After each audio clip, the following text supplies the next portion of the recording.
Greetings, everyone. Greetings to my YouTube family.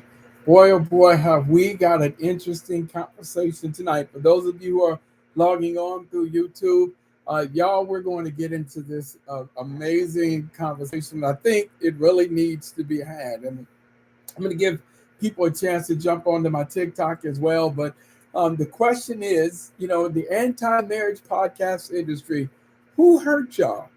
That's the setting that I'm going to jump on into this. The anti-podcast industry, who hate y'all? So, I'm going to not going to waste any time. Let me just say to everyone, welcome, welcome, welcome, welcome to another TikTok Live, YouTube Live. I'm Dr. Gary O. White.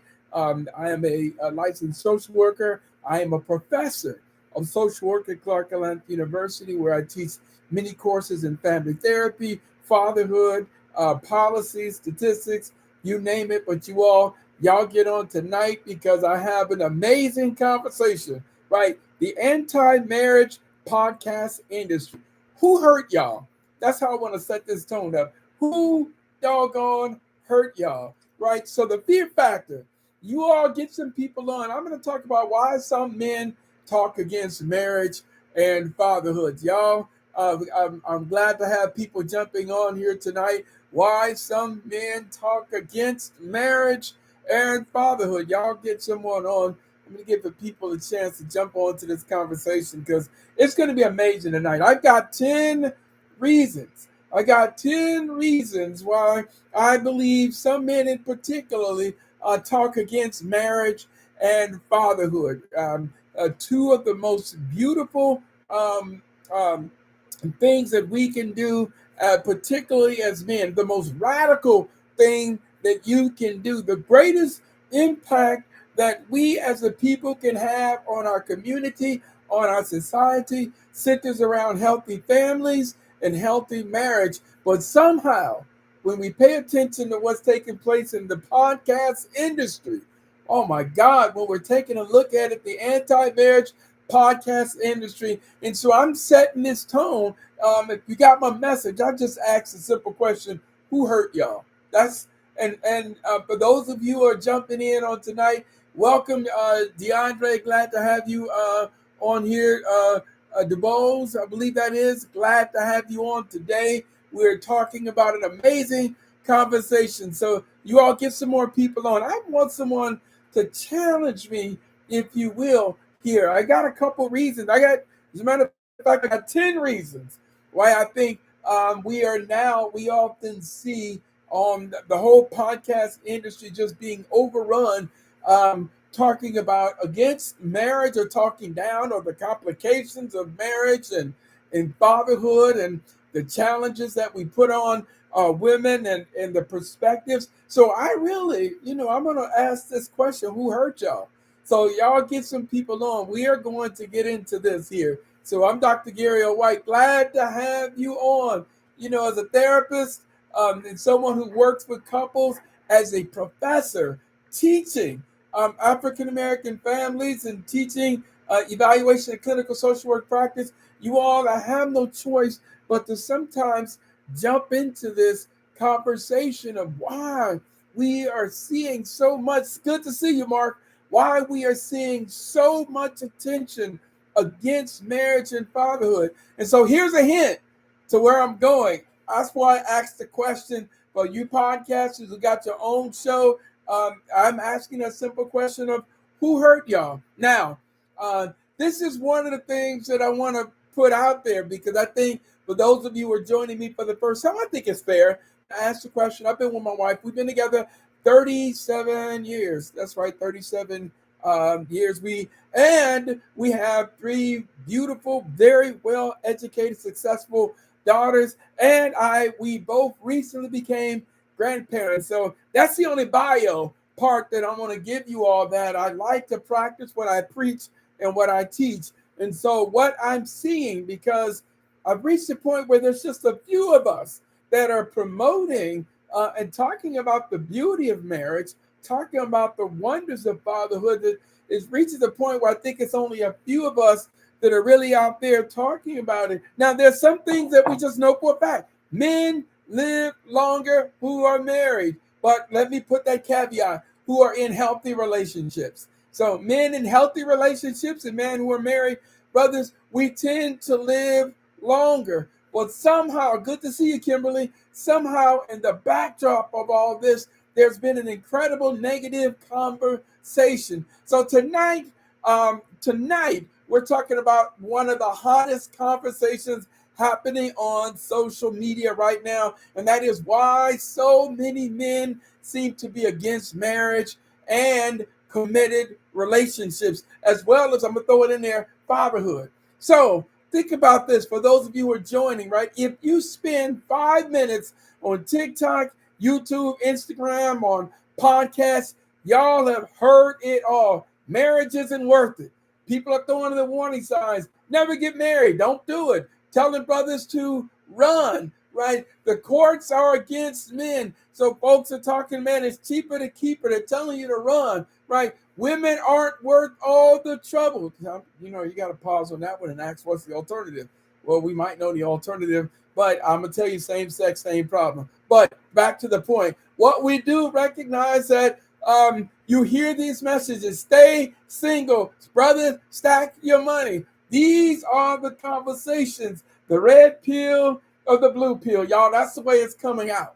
So we see this now. Before anyone gets upset, and I want to be honest, before anybody get upset and y'all start going off on this live, we are going to acknowledge that there are some legitimate critiques about marriage. There are some legitimate concerns around divorce. We see the divorce rate is damn near occurring at a faster pace than what we see the doggone we see the divorce rate damn near going at a faster pace than the marriage rate.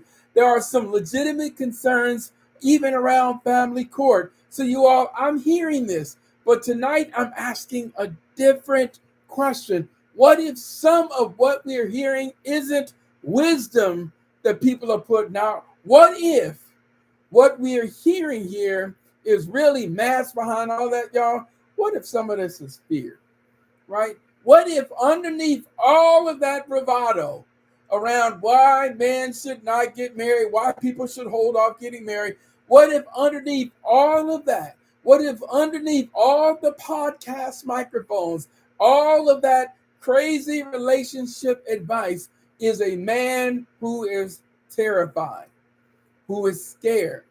What if behind all of that, right? What if behind all the animations that we're seeing? What if the tag team conversations? What if people really are terrified of failing, right? What if they're terrified of being hurt? Or even more so, what if they're terrified of being abandoned? Right? So we look at these things on the end of marriage, and you have men who are holding off or talk about all these concerns around fatherhood, and some men are terrified of becoming even fathers because some never had one, a good one, right? Some, even around fatherhood and marriage, they are afraid of the responsibility. Brothers, I'm going to tell y'all, ladies, gentlemen, I'm going to tell y'all right now, straight up, marriage and fatherhood is some man shit, right? You claim you a man. That's some man stuff, right? And so we're going to be honest about some of these conversations. And any therapist, a practitioner out there, they know what they've seen, right? And they've learned something very important for folks who've worked with people going through this. Many people don't argue against what they hate. They don't argue against what they hate. They argue against what they are afraid to lose.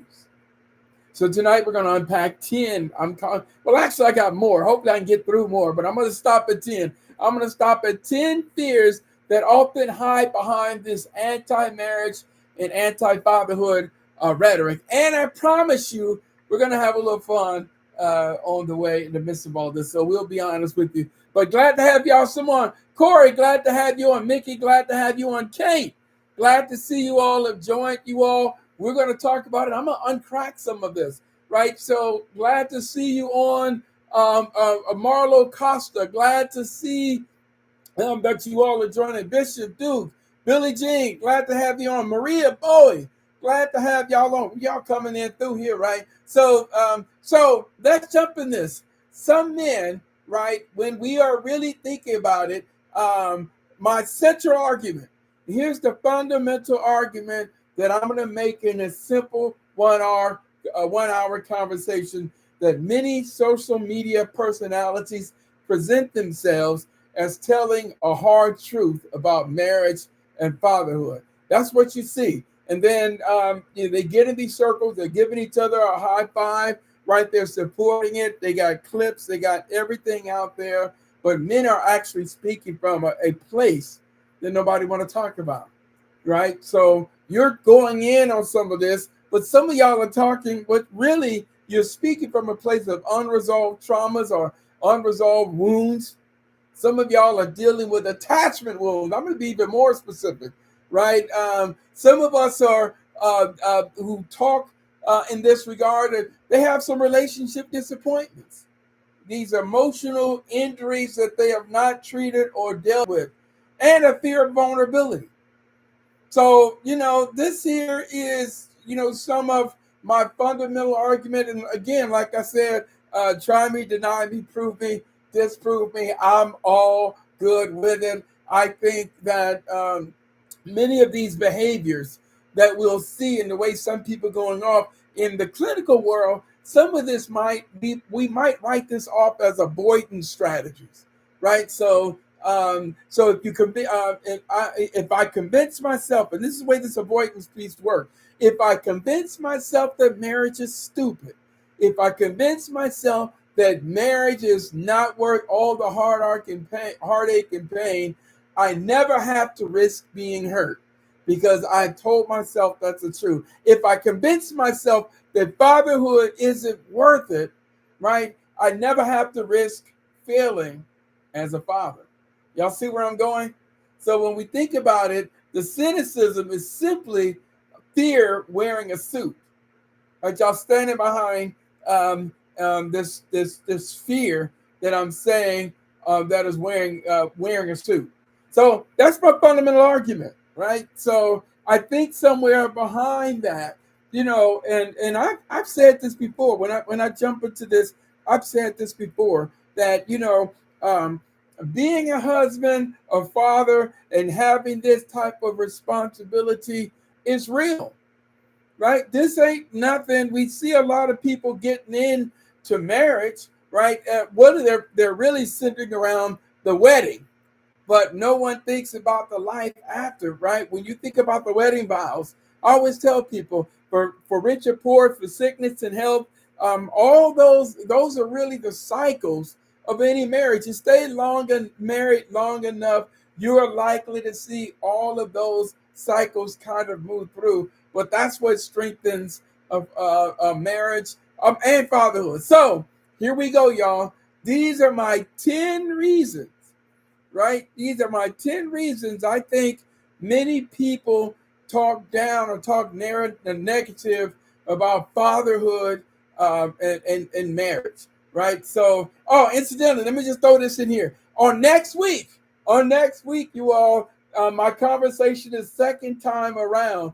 This is dealing with the fears and the concerns around that second marriage, trying it again and getting back out there. So y'all join it. Make sure y'all join in next week because I'm going to talk about that moving on or moving up for some of y'all, but that second marriage, I think it's a very good conversation. Here we go. My 10 reasons. These are my 10. One reason, number one, fear of failure. This is one of the first reasons I believe that some men in particular will talk down about marriage and fatherhood. It's a fear of failure, right? Men grew up believing that they must succeed at everything, right? So, but yes, here's what you have to understand, that marriage requires learning, right? And parenting, on the fatherhood side, it requires mistakes, right? So some men avoid both because they fear they're being judged as a failure. So some folks, and I've had brothers in my circle that have talked so negatively about marriage, have talked about how marriage have had all of these negative impacts on men. I've even heard Some men talk about how marriage is a emasculating thing, and I'm listening to all of that. But then I'm saying, but you ain't married. You ain't got married, right? So yes, this is the avoidance strategy. The first thing I'm going to hone in on, right? So they often ask themselves, what if I can't provide enough for my family?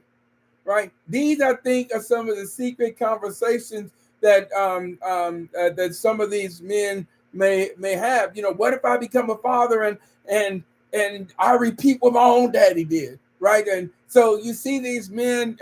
What if I mess up? So these are secret conversations that people are having around this fear of marriage and fear of fatherhood. If we could act, I put this number one because I'm thinking if we can literally be honest and authentic with ourselves around this, a lot of progress can be made. Because guess what? I'm going to tell you this.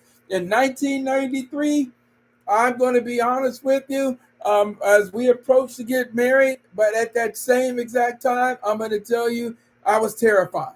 So anybody's talking about how it's a scary thing, yes, I was scared, right? And, I love to tell people on that same night, I just got my wife and we discovered that we were expecting our first child too. So if you can imagine the night 30, well, we've been together a total 37 years, but married like 33 years, whatever. But if you can imagine on that very night that we got married, and that same night, the night before, we found out that also we were going to be parents. So you unpack that. So fear is real and it's authentic. But I think fear is, when you can talk about it, it's one of the most honest and authentic things that you can do. So that first one is real. How many avoid men? Y'all think about this. How many men y'all think? How often do you think? Let me put this. How often do you think men avoid commitment because they're fear of getting it wrong? Anybody want to jump in on that? How many of y'all? How often do y'all think men? They avoid commitment because they're afraid of getting it wrong. That's the first question that I'm gonna throw out there. Or let me put one better. I'm gonna slow down. I'm going too fast. Let me try this. Is failure worse than never trying? We talk about marriage. We talk about fatherhood. Is failure worse than never trying? All right. So that's an honest and authentic question I'm going to unpack. And so I'm going to tell you right now, brothers, if you have no fear and you part of this podcast industry, then let the Redeemer say so.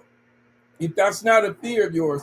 But I want to see, because I think behind a lot of that veil, we have to examine that. Number two, right? So the first one is fear of failure. Here's number two, a second reason why I think that some men talk down about marriage and fatherhood, right? So on the marriage side, here's what number two, fear of divorce, right? Many men have witnessed the painful divorce. They know many men have grew up with that, right? They've seen their parents, their family members, their friends. They have been surrounded by people who have failed. And so some conclude, if I can't, if I get married, is it going to happen to me? So if I can't end up that way, then the best way to make sure I don't end up that way is not get married at all, right? Yeah, so that idea that if it can come to an end, then why should I stop? So again, fear of divorce is real. And I think that's an honest conversation. So when I move all the joking behind it, but you know, it but that's a conversation that I'm saying that we have to take a closer look at. So we are seeing divorces happen in our friends, our parents, our family members. Social media constantly highlights divorce statistics, custody battles, y'all, the DNA shows, the divorce court. Y'all, these things are so prolific that we see, and even the child support disputes and child support courts, right? So these fears, what I'm saying here, these fears is why enter into something that might end painfully. So you have some people who have a fear of getting married. You have some people who have a fear of even becoming fathers because of the notion or the idea of getting divorced. If that is all that you know. And so we can see that as a reason. Now, someone might say, well, Dr. Whitehill, these are valuable reasons why somebody might hold off on getting married, or these are some valid reasons why some people might hold off on becoming parents. And I'm going to tell you, everything I'm outlining, these 10 are some valid reasons why some people may hold off on getting married and why some people might hold off on being parents. But they're not good reasons to start a whole podcast conversation downplaying marriage and fatherhood. So now you decided to want to become an expert. You've taken your fear. This is the point that I'm getting at. You've taken your fear of marriage. You've taken your fear of podcast, of fatherhood, and you've turned it around. And some people have now created a whole podcast downplaying that. And so they have done a good job of masking and protecting what I'm saying is their fear of failure. So those first two shouldn't come as a surprise. Fear of failure, fear of divorce, because that's all that you've known. So those first two reasons why I think some people become professional podcasters downplaying marriage and fatherhood. But I'm going to tell you, just in those three, just in those two that I've offered up, what I'm saying is that if you go to my YouTube channel, the Dr. Geo White Show, I talk about dating, mating, and relating. Now I'm going to tell you, and I needed to throw this out. Good to see you. Let me back up. Good to see you, Derek. King D, glad to have you. Tress Francis, Shante, Locust, glad to have you on. Glad to see you all jumping in. Now, let me just kind of, throw this piece out here. These things that we're identifying are really important conversations that need to be held. But on my podcast, the Dr. Joe White Show, I talk about dating, mating, and relating. And here's a secret that I need to let y'all know. Good to see you, Anthony. Glad to have you. Here's something that I know here is that a lot of marriages actually, when we can almost predict success and failure by how much someone got to know their partner beyond love. Anybody been married 10, 15 years, they will tell you a successful marriage got so much more to do with love. Love is critical, it's central, it's important, but there's so much to a successful marriage than simply being in love. Right now, number three, the third reason, right? The third reason, again, y'all, I'm making a distinction here between having a simple, honest, authentic fear versus you trying to universalize these fears as being issues with women and the structure of marriage and fatherhood. When you hide behind that, then we're in a different area. Here's my third reason that I think people are in fear. Hold off on these, and y'all get ready for this one now. This I'm gonna get some pushback. Fear of abandonment. Yeah, let me slow down there. Right, fear of abandonment. So when you think about a lot of the childhood wounds, right? And I told you all in some of my previous podcasts on my YouTube channel, some of these childhood traumas, without being treated, without being dealt with, they show up in our adulthood.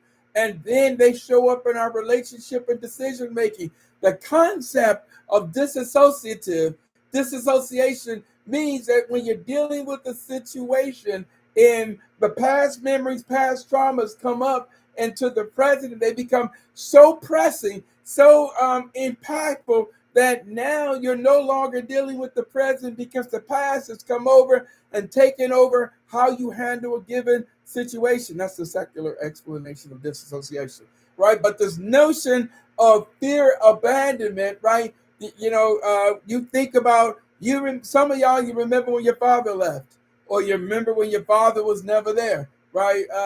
You have these memories of your mama being inconsistent, right? Some brothers and ladies, I've thrown out some warning signs. I didn't say run, but I say pay close attention when you are in relationships or you're about to enter a relationship with a man that has a high degree of resentment toward his mother. You just pay attention to that and examine within yourself what the research shows. I don't say run, right? Because some folks have done some great work in that, or men who have high resentment toward their fathers. These are both of these things are issues that can get in the way of how we manage relationships. But this notion of fear of abandonment, where the father don't left, the inconsistent mother, or the caregivers, or somebody important in their life just up and disappeared.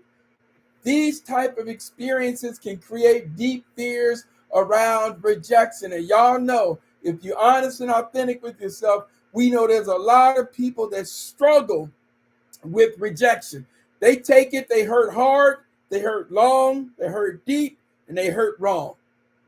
So the notion of abandonment can have a major impact on someone. So a little clinical insight here, right? People with abandonment wounds often leave relationships emotionally before the relationship can even leave them, right? So folks who got that, I hope y'all got what I said here, that people with abandonment wounds, right? They would leave relationships at a high level of emotion, right? Before the relationship could even leave them. So some people, another way to put it is that some people will leave a relationship, will end it before there were even signs, right? It didn't feel right, or I think she's about to leave, or let me flip that too, because women do it too. I think he's about to leave, and so you will self-sabotage. Some folks, literally because of the fear of abandonment, they will leave before they get left.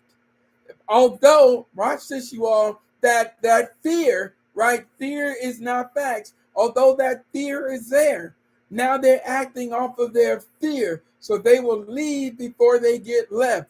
Now, this is how, what I'm talking about, abandonment wounds, how they will then show up, right? So the childhood abandonment can affect adult commitment. Do y'all believe that?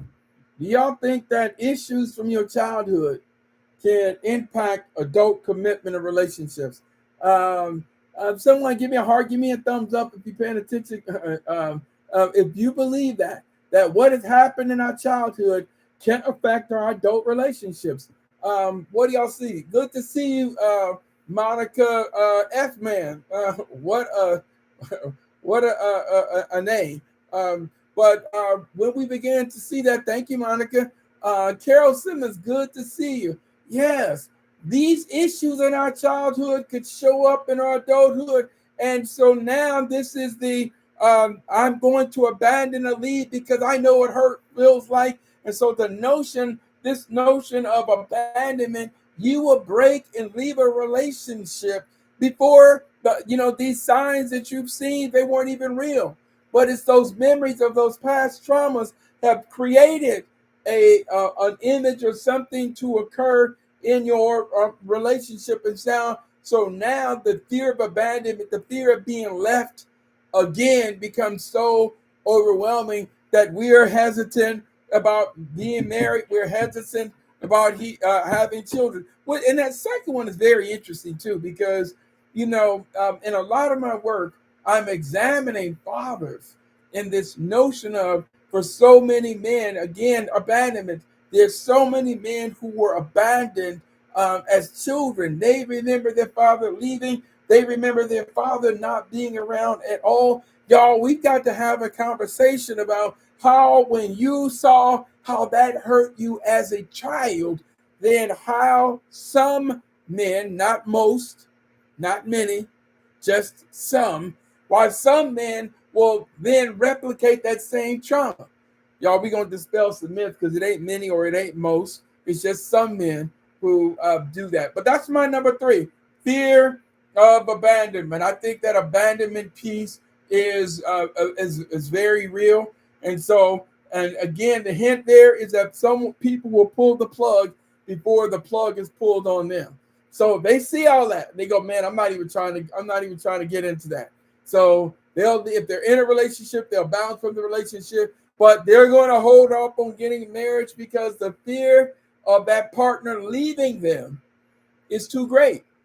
So again, y'all, remember, the fear is authentic. I think the fear definitely is something that we have to look into. But remember, y'all, this conversation is not about those who have that authentic fear. I think if you're falling for someone and you think that relationship is getting serious, I think it's really important to have these conversations with your partner.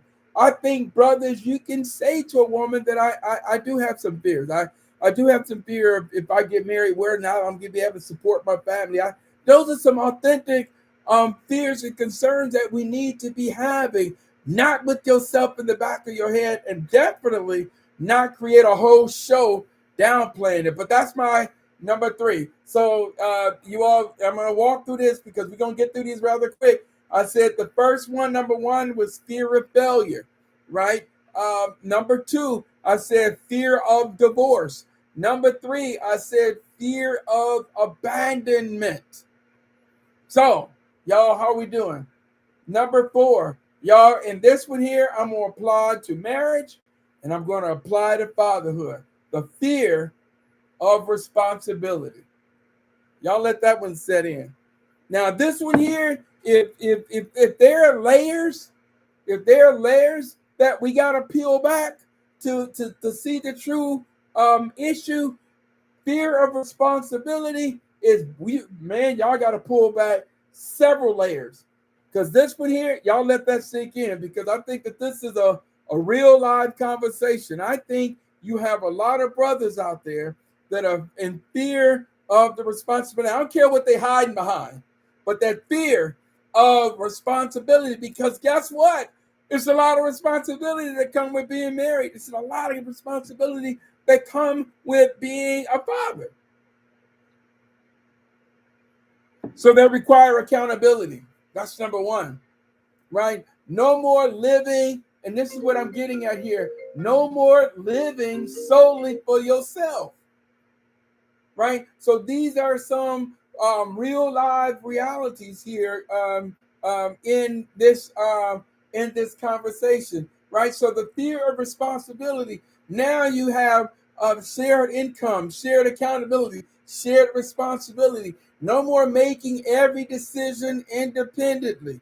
So the fear of responsibility, or the another way of putting it, the fear of sharing is impactful. And some men love the freedom more than they love growth. That's why I'm telling y'all, fear of responsibility is one of those fears that's got to get through several layers. Some of y'all will never get all the way down to I'm just scared, right? So instead of just saying I'm just scared, you're going to talk about all the trauma, the damage, the pains, the concerns that come with people who step out and do marriage. And yes, there's a lot of data and there's a lot of information on fair relationships. Can't be scared, brother. I see you, brother Jones. Glad to see you as always.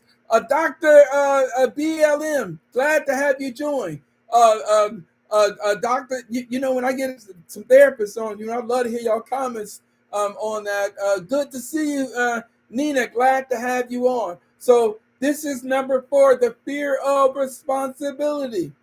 This is the one time I'm going to tell you, marriage is some grown man shit. Marriage is some grown man shit, and it's an incredible responsibility. Fatherhood is some grown man shit. Y'all don't really cuss much on these podcasts, but I kind of go in because, you know, the red pill or the blue pill. I've seen these shows and I find them incredible. But there's another pill over there, right? I'm gonna have some of y'all go see the wizard. That's what it is. I'm gonna do a whole podcast and I'm gonna use the analogy of the wizard. Some of y'all need to go see the goddamn wizard and get some courage. Because that's what your issue is, the fear of responsibility, right? So, and when we are honest about that, around that fear of responsibility, if you are a father, yes, you have 27 hours a day of responsibility for the child. So, yeah, so you have some people who are going to say, man, I like that freedom, man. I ain't trying to get married. I ain't trying to have all these responsibilities, well, say that. But when you get to the point and you're hiding this notion of responsibility by highlighting the notion of freedom, and then you're going to do a whole show around it, then that's when it becomes problematic, right? So accountability, right? Two marriages, a father of three. Let the wife be right and take care of your kids. Brother Jones, that's that old saying, a happy life, happy wife. But the same, it goes both ways. I've said this, and I made this point before. I said men bring peace to the house. If men bring peace to the house, the woman will convert the house to a home. And that's not to say that a man can't convert a house to a home. That's not to say a woman can bring peace to a house. What I'm saying is, brothers, if you focus on the one of the greatest attributes of a healthy marriage is peace, and you learn how to bring and focus on bringing peace into a home. But even that requires responsibility. And so when we're honest and authentic about that, some of y'all don't want the responsibility, right? It takes two, bottom line. You're right, Brother Jones. It does take two in that regard.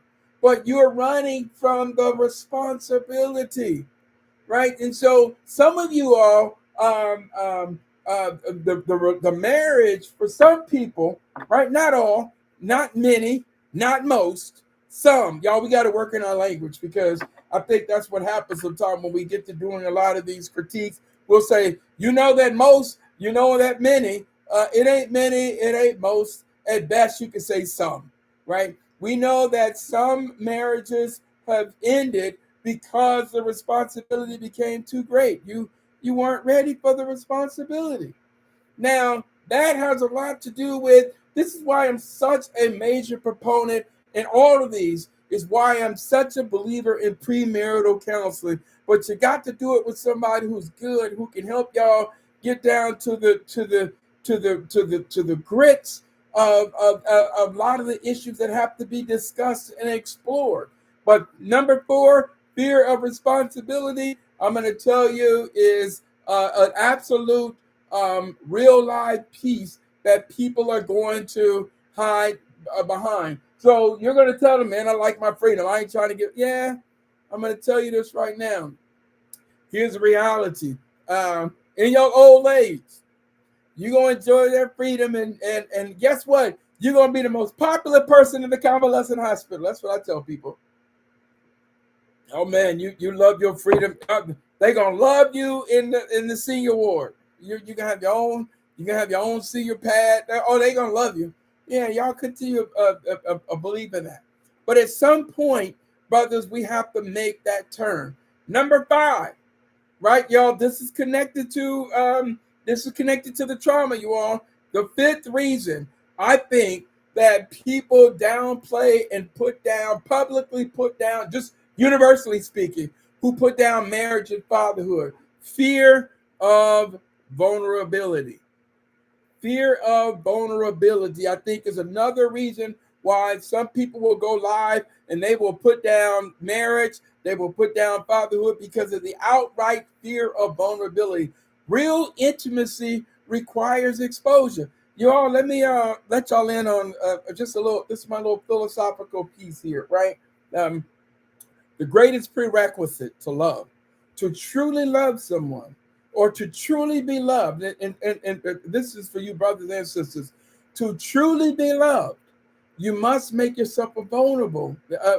You must make yourself vulnerable to that person, right? So you have to literally let them into your heart. If you want someone to love you, you've got to give them access to your heart. But if you've been traumatized, if you've been damaged, what happens is you want them to love you, but back here is your heart and all the vulnerabilities. So you got this wall put up. And guess what? Some of y'all need a wall put up. But the problem is, when you start trying to push and you want someone to love you like you want to be loved, but you don't want to, you're not going to let people get past this. Now, yes, under this vulnerability, I'm going to be authentic and honest with you all. There are some risks that come with making yourself vulnerable. There are some risks to vulnerability. And here's what we've seen in conflicts. Because you made yourself vulnerable, in conflicts, now all of a sudden someone has weaponized that which you have opened up to them about. So let me give y'all an example. I was working with a couple one time, and in the midst of this couple session, and they had a lot of communication issues, but but it was a real issue. And the brother said in the session, he goes, Dr. White, I know what her trust issue is about. You see, when she was young, her uncle, he touched her, and he touched her and shouldn't. So since she got touched like that, Dr. White, she has all these trust issues. And I'm listening to this, and I ended up saying to him, well done. He looked at me and said, what? And Gilbert, he said, I don't understand. What do you mean? I said, the way you did that. And he said, the way I did what? I don't get it. Looking at me as honestly as I can, I said, the way you weaponized one of the most vulnerable attributes of her. You weaponized that. And when you weaponize that, so you think that her trust issues is because her uncle touched her as a child. It don't have nothing to do with what she found on your phone, but because she was touched as a child. And he looks at me. Right? So when we weaponize that, right? Ladies, if you know a man has a lot of issues around fatherhood, you know that you're dealing with a man who is determined to be a better father than what his father was to him, and he's shared with you what those fears are, and then in a conflict you go in on his ability to be a father, you've weaponized his fear. So fear of vulnerability is absolutely real. You have seen it, right? In the flaws. You've seen it all. So men would rather argue before being vulnerable. Women too. Everything I'm saying really goes both ways, but because I don't see a lot of podcasts about women going off on the horrors of marriage and the horrors of motherhood, or major podcasts on what women need to do, all of that different stuff. I see it on our end as men, right? And so we see that. We see these flaws. We see these fears. And so we hide behind these flaws, and we hide behind these fears, which in truth is just vulnerability. So if you can get to in the relating phase and you think you're very serious, or you really thinking about you want to marry someone, these are some things that you have to have a conversation with. If a man can't be vulnerable around his wife, if he can't let his wife know in 2026, y'all, I ain't talking about the 70s and 60s and 50s.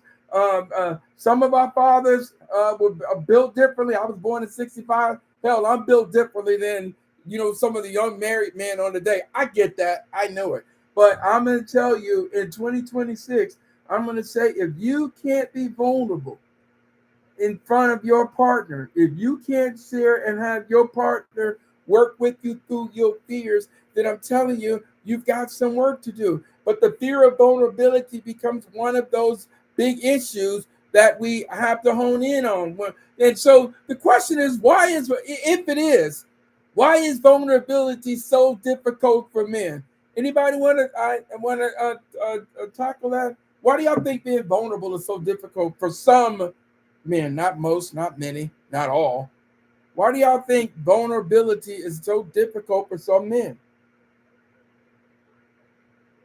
I think it's an honest and authentic question that we have to look at, because that number 5, I think, is such a critically important issue that is before us. Why we have that. So that's my number 5.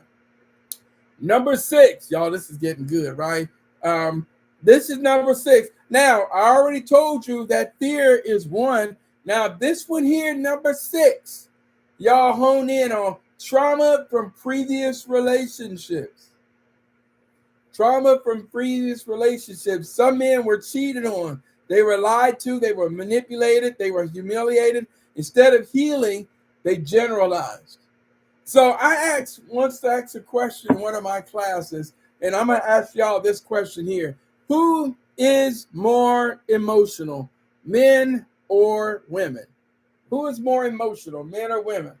Well, I got to hear this one. Come on, y'all. Who's more emotional, men or women? Who is more emotional, men or women? I'm going to give you my answer just for the sake of time.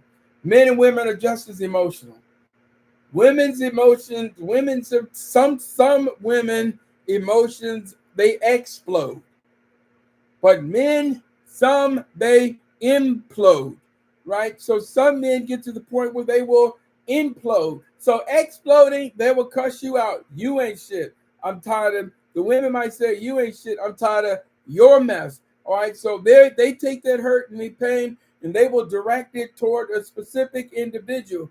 That's an explosion, right? But men, we implode. So when we are hurt, we then some men will turn around and now universalize their hurt. So she might say, "You ain't shit," but when he's hurt, now he applies his pain to all women. So when she says, "You ain't shit," he goes, "These hoes ain't loyal, none of them." Now all of a sudden, women in of itself are not loyal at all. No women.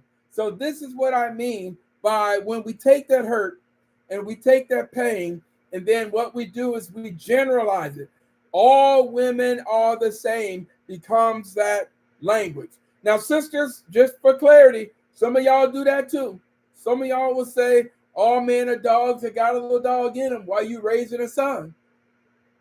Y'all see where I'm going? So if all men are dogs, this for the ladies, if all men are dogs that got a little dog in them and you raising a son, I know this for a fact. I've never seen a horse raise a cow. And I've never seen a pig raise an elephant. So if the little boys are dogs, that make you what? A female dog. And what's the thing that can drive a woman crazy more than anything? Being called a female dog. So I never believe that all men are dogs or got a little dog in them because I refuse the inverse of that conversation.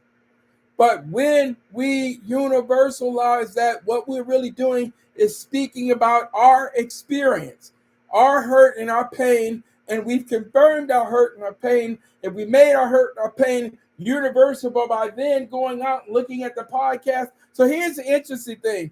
People who have these fears, people who have these hurts, people have these pains or these traumas for these previous relationships, what ends up happening is then they find themselves on various podcasts or streams or TikToks, and for some reason, then they find themselves being fixated on those shows that are preoccupied with putting marriage and fatherhood down.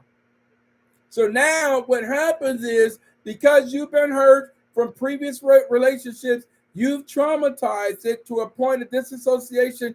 Any conflict or situation you run into, then all of a sudden that past trauma comes in front and becomes present. Because of that piece, you've universalized it to such a point that now that you can't even have an honest conversation with someone. So what happens is that you start finding shows that will support your hate, and it's masqueraded as intelligent, thought-provoking, right? They got cartoons, right? They got images, they got role plays, everything that's supporting your hurt and the attitudes and beliefs that you're now putting around it. So my number 6 is trauma from previous relationships.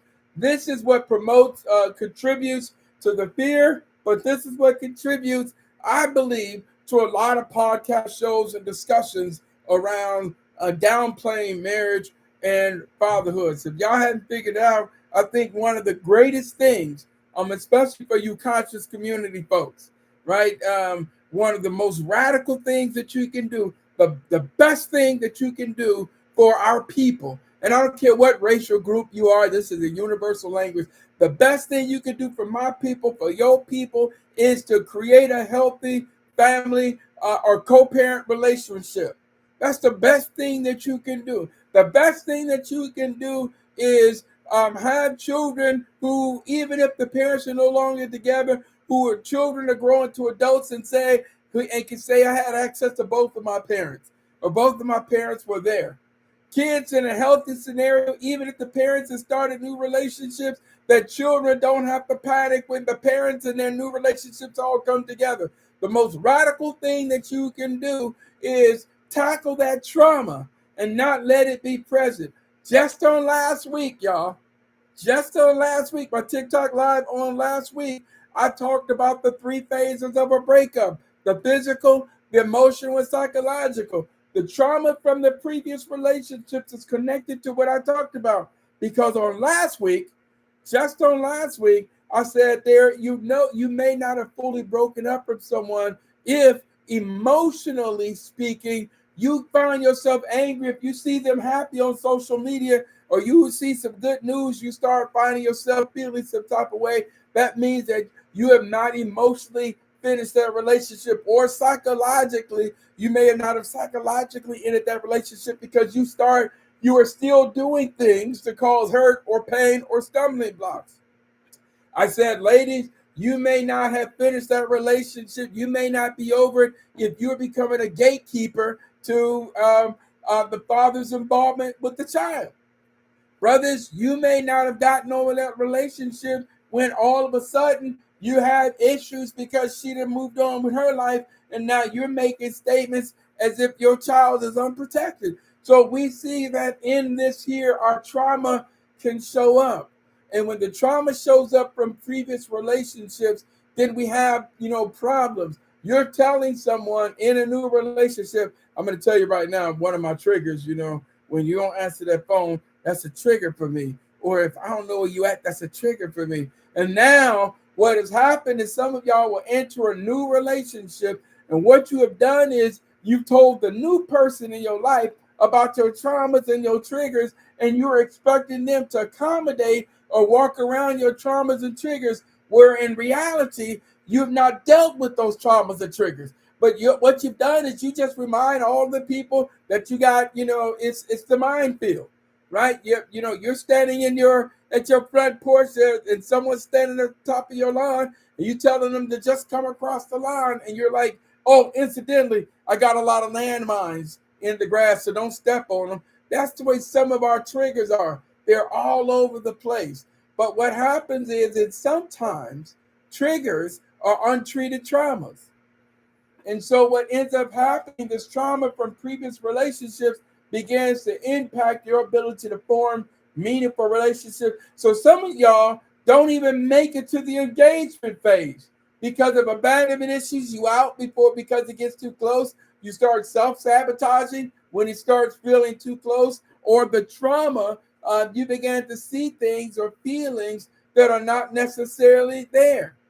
So I'm laying out here is that is number 6, the sixth reason why I believe that some people do these podcasts, or some people talk publicly about putting down marriage and fatherhood. So y'all, we making progress. I told y'all I got 10. Now, very quickly, number 1, I'm just going to run through them. Number 1, fear of failure. Number 2, fear of divorce. Number 3, right, fear of abandonment. Number 4, fear of responsibility. Number 5, right, fear of vulnerability, right? And number 6, trauma from previous relationships. So let's get to number 7, y'all, right? Where you have abandonment as an issue, there's another piece here, and that is what we call it, and this is all under the attachment theory, right? So here, insecure attachment styles.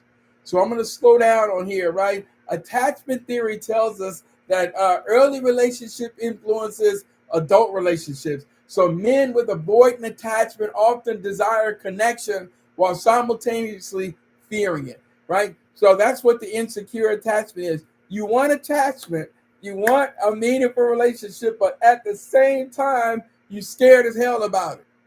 That's here's another way to put it. You start getting too close. You like, this shit feel funny, right?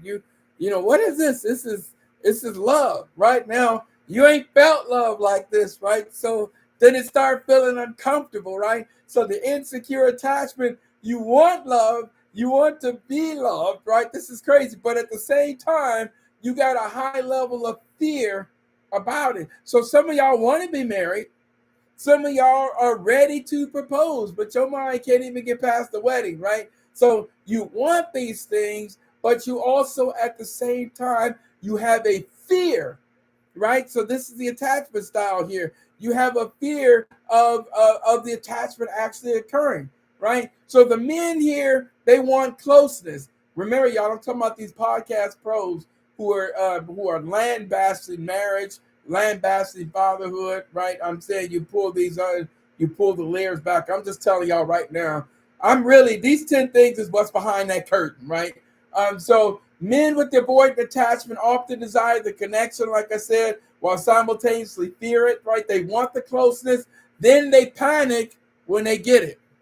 They want love, then they panic when they get love, right? They want someone that they can be close to, but at the same time, then all of a sudden, at the exact same time, now they have a high level of fear around it. So y'all examine what that really begins to look at. They want it, but at the same time, now they fear it, right?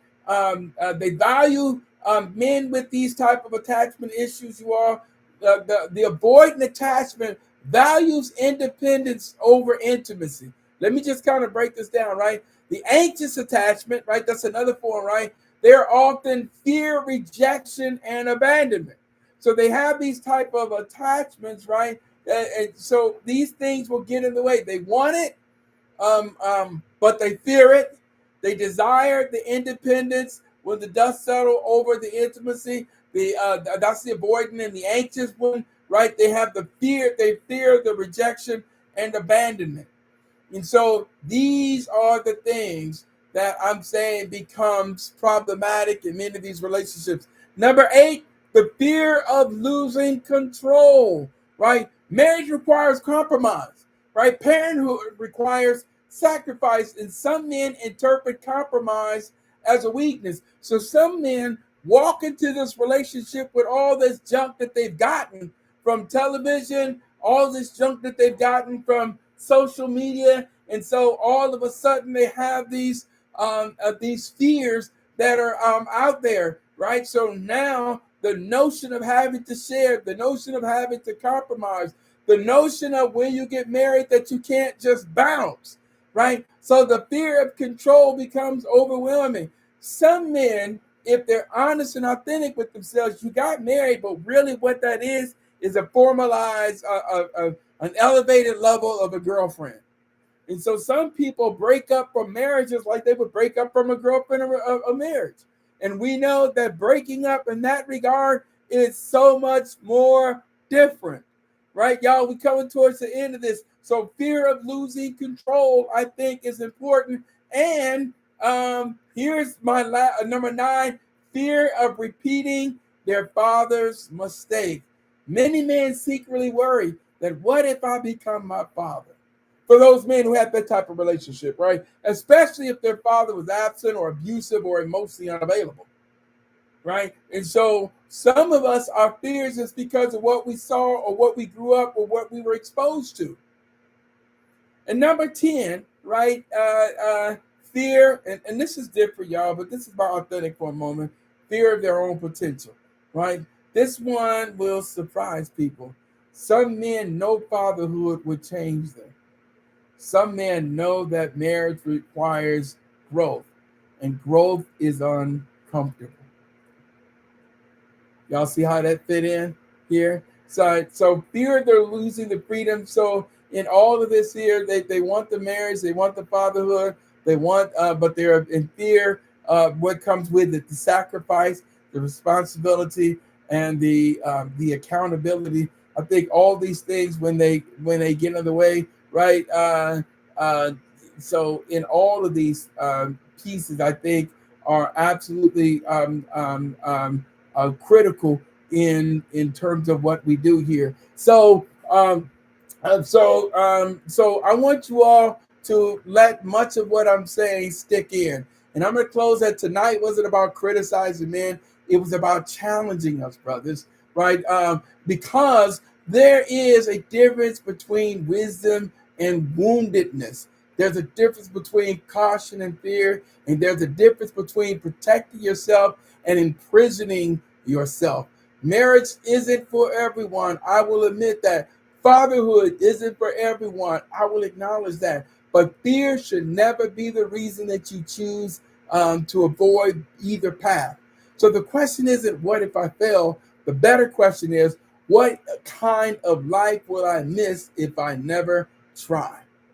And so, you all, I'm Dr. Gary O. White, and I just unpacked for you all these 10 reasons I think people are fearing fatherhood. Thank you very much. And listen, I'm going to see you all on next week because, again, the conversation that we're going to get into is just a preparation around just understanding that second marriage. You ready to do it again?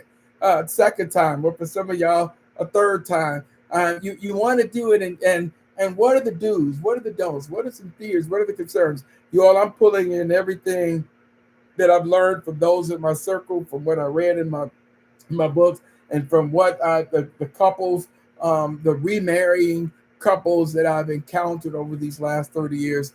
I'm going to bring all of that into this conversation. But hopefully, the question that I posed at the beginning of this, when I said the anti-marriage podcast industry, who hurt y'all? That question, I'm going to argue that remains I think absolutely critical. And brothers, just as I get ready to leave, and I know I made my great argument, but there are other pieces here that I don't want us to lose sight of. But hopefully you all have written these down but there was a few of them that I didn't touch on. The fear of financial responsibility. That's the accountability that I talked about. And I just want you all to. I should have pulled this one up earlier. So there's enormous pressure.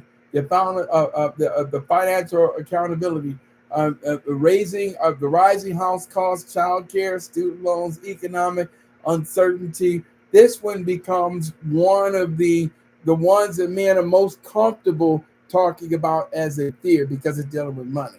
But again, my closing statement is that if you never try, and so take the time, be authentic with yourself, be authentic with the person that you may find yourself falling in love with. Be honest with them and authentic with them about what your fears and your concerns are. Honestly, I think that's a very important first step. I'm Dr. Gary O. White. Y'all go over to my YouTube channel, the Dr. G. O. White Show. Every night on Tuesday, I release a new podcast. So go to the Dr. G.O. White Show. You'll see a new podcast coming out tonight as well. Until then, y'all take care. God bless.